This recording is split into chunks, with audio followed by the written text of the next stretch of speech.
السلام علیکم ورحمۃ اللہ۔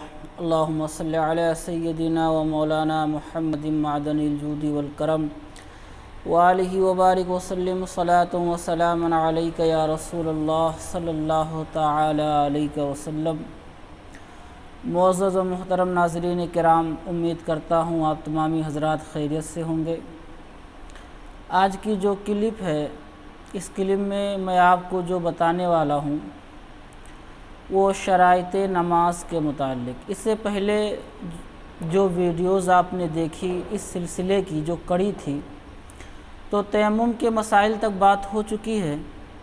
اب آج کی اس کلپ میں میں آپ کو شرائط نماز کے بارے میں بتانے والا ہوں کہ نماز میں کتنی چیزیں شرط ہیں، کتنی چیزیں فرض ہیں۔ فرائض نماز کے لیے الگ سے ویڈیو بنے گی، اس کلپ میں فقط شرائط نماز کے بارے میں بتانے والا ہوں۔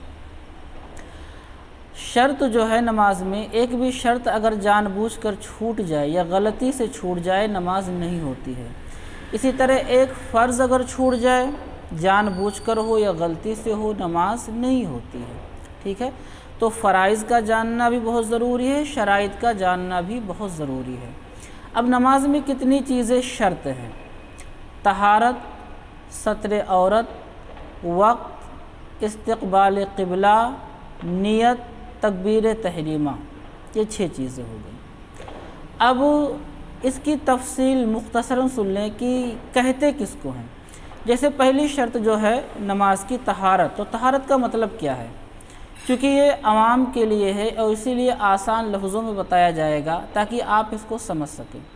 طہارت کا مطلب یہ ہے کہ نماز پڑھنے والے کا بدن، اس کا کپڑا اور جس جگہ وہ نماز پڑھ رہا ہے وہ جگہ پاک ہو۔ ان 3 چیزوں میں اگر ایک بھی چیز ناپاک ہے تو نماز نہیں ہوگی۔ ٹھیک ہے، خود بھی پاک ہو، اس کا کپڑا بھی پاک ہو، جس جگہ نماز پڑھ رہا ہے وہ جگہ بھی پاک ہو، یہ ہے طہارت کا مطلب۔ ستر عورت جو دوسری شرط ہے نماز کی، کہ ستر عورت کا مطلب کیا ہے؟ آسان لفظوں میں ستر عورت کا مطلب یہ ہوتا ہے کہ مرد اور عورت کے لیے جسم کے جتنے حصے کا چھپانا ضروری ہے اتنے حصے کو چھپا کے نماز پڑھنا۔ اب مرد کے لیے کتنا چھپانا؟ مرد کے لیے ناف کے نیچے سے گھٹنوں کے نیچے تک یہ 8 چیزیں شمار کرائی جاتی، اتنا کم سے کم اتنا چھپانا شرط ہے۔ عورت کا پورا بدن سوائے اس کا چہرہ اور اس کی یہ ہتھیلی اور اس کے دونوں پیر، ٹھیک ہے، اس کے علاوہ اس کا پورا بدن چھپانا شرط ہے۔ نماز میں بدن کے جتنے حصے کا چھپانا شرط ہے، اگر اس حصے میں آپ کے جسم کا کوئی بھی عضو ہو، ہاتھ ہو، جیسے عورت ہے نا تو ہاتھ لے لیجئے، پیر لے لیجئے، یہ ہاتھ کا اگر چوتھائی بھی اتنے ٹائم تک کھلا رہ گیا کہ جتنے ٹائم میں 3 مرتبہ سبحان اللہ کہہ لے تو نماز نہیں ہوگی۔ ٹھیک ہے، تو کسی بھی عضو کی چوتھائی بھی اگر کھلی رہے گی اتنی دیر تک تو نماز نہیں ہوگی۔ ٹھیک ہے، جتنا چھپانا، جیسے مرد کے لیے جتنا چھپانا، عورت کے لیے جتنا چھپانا ہے، تو اس میں یہ چیزیں ہیں۔ اب ہماری بہت سی ماں اور بہنیں ہیں، ستر عورت کے متعلق 1-2 مسئلے سن لیں۔ ہماری بہت ساری ماں اور بہنیں ایسی ہیں کہ جو دوپٹہ اس طرح اوڑھ کے نماز پڑھتی ہیں کہ دوپٹے کے اوپر سے ان کے بال نظر آتے ہیں، یعنی دوپٹہ اتنا باریک ہوتا ہے۔ اب مسئلہ یہ ہے کہ اگر دوپٹہ اتنا باریک ہے کہ بال کی سیاہی دوپٹے کے اوپر سے نظر آتی ہے تو نماز نہیں ہوگی، کیونکہ بال کا چھپانا یہ شرط تھا، پورا بدن چھپانا عورت کے لیے شرط تھا نماز میں، صرف اس کا چہرہ یہ اور دونوں ہاتھ اور پیر اتنا کھلا رکھ سکتا تھا، بقیہ پورا چھپانا یہ شرط۔ اب کریں گے کیا؟ دوپٹے کو 2 مرتبہ 3 مرتبہ کر لیں تاکہ بال نظر نہ آئے، مقصد یہ ہے۔ ٹھیک ہے، اور اس کے علاوہ وہ خواتین جو ساڑی وغیرہ پہنتی ہیں تو ساڑی پہنتی ہیں تو پردہ اس طرح نہیں ہو پاتا ہے، ٹھیک ہے، پیٹ کھلے رہتے ہیں اور بھی چیز، تو اب اس کے لیے ضروری ہے اگر آپ نماز پڑھ رہی تو اس کے اوپر سے چادر وغیرہ اوڑھ لیں تاکہ ستر عورت پایا جائے۔ نماز کی ایک شرط ہے وقت۔ اب وقت کا مطلب کیا ہے؟ وقت کا مطلب یہ ہے کہ جس نماز کا جو وقت ہے اس نماز کو اسی وقت پہ پڑھنا۔ اب یہ اگر ظہر کا وقت ہے تو ظہر کے نماز کو ظہر کے وقت پہ پڑھنا، اب آپ عصر کی نماز ظہر کے وقت پہ تو نہیں پڑھ سکتے نا، ادا تو نہیں پڑھ سکتے نا، قضا پڑھ سکتے ہیں ظہر پڑھنے کے بعد میں، لیکن ادا نہیں، تو ہر نماز کو اسی کے وقت پہ پڑھنا یہ بھی شرط ہے۔ ایک شرط ہے استقبال قبلہ۔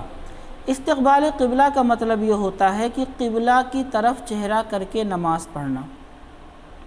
اب ظاہر سی بات ہے ہر آدمی قبلہ کی طرف چہرہ کر کے نماز پڑھتا ہے، لیکن اب اس میں مسئلہ یہ ہے کہ اگر آپ کسی ایسی جگہ پر ہیں کہ جہاں معلوم ہی نہ ہو کہ قبلہ کس جانب ہے تو وہاں پر آپ کیا کریں گے؟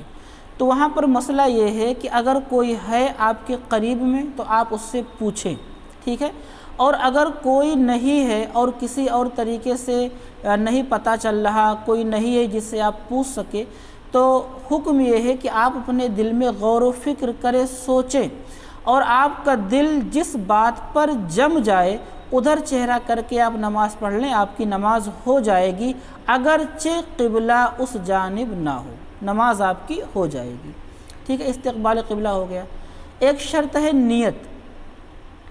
نیت اصل میں دل کے ارادے کو کہتے ہیں، یعنی ہم جس نماز کو پڑھ رہے ہیں نا تو ہمارے دل میں یہ ارادہ ہو کہ ہم ظہر پڑھ رہے ہیں، ظہر کی فرض پڑھ رہے ہیں۔ اچھا، جب نماز پڑھ رہے ہیں نا تو دل میں یہ بھی ارادہ ہو کہ اگر ظہر پڑھ رہے ہیں تو آج کی ظہر پڑھ رہے ہیں یا کل کی ظہر قضا پڑھ رہے ہیں، اس کے علاوہ فرض پڑھ رہے ہیں کہ سنت پڑھ رہے ہیں، نفل پڑھ رہے ہیں، سنت موقدہ ہے کہ غیر موقدہ ہے، تو جو نماز آپ پڑھ رہے ہیں اس کی نیت، اس کا ارادہ دل میں ہونا چاہیے۔